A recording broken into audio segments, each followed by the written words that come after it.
तर पेटलेली मशाल जनता विझवेल असं आमदार संजय केनेकर यांनी म्हटलेलं आहे। आदित्य ठाकरेंच्या मशाल रॅलीवरून आमदार संजय केनेकरांनी ही टीका केली आहे। ठाकरेंनी मशाल पेटवण्यासाठी हिंदुत्वाचा विचार मातीत गाडला असं देखील केनेकरांनी म्हटलं।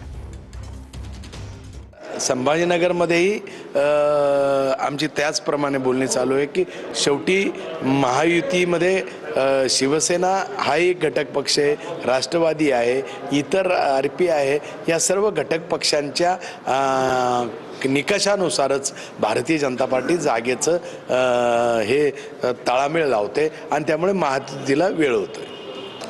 खरं तर यांची मशाल पहिले पेटू तर द्या।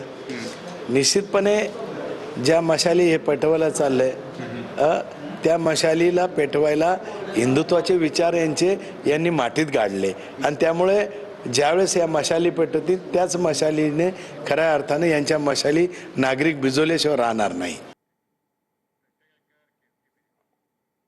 तर कोल्हापूर महानगरपालिकेच्या निवडणुकीमध्ये तिसऱ्या आघाडीची उडी पाहायला मिळते। वंचित बहुजन आघाडी आणि आम आदमी पार्टी या तिसऱ्या आघाडीची घोषणा करण्यात आली आहे। मवी आणि महायुती बरोबरच तिसरी आघाडी निवडणुकीच्या मैदानात जी आहे ती उतरलेली आहे। 81 उमेदवार जाहीर करणार असल्याची तिसऱ्या आघाडीने घोषणा केली।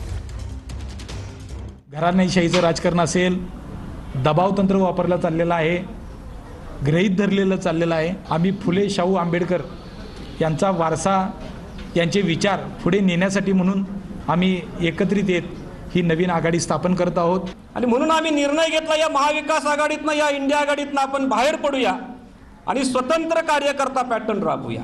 ज्यांच्या घरामध्ये महापौरपद होतं अशा लोकांच्या घरातल्यांना तिकीट द्यायचा प्रयत्न चालू आहे। अरे मग सर्वसामान्य कार्यकर्त्याने करायचं काय? का नुसती तुमची धुनी धुवायची, नुसती भांडी घासायची का?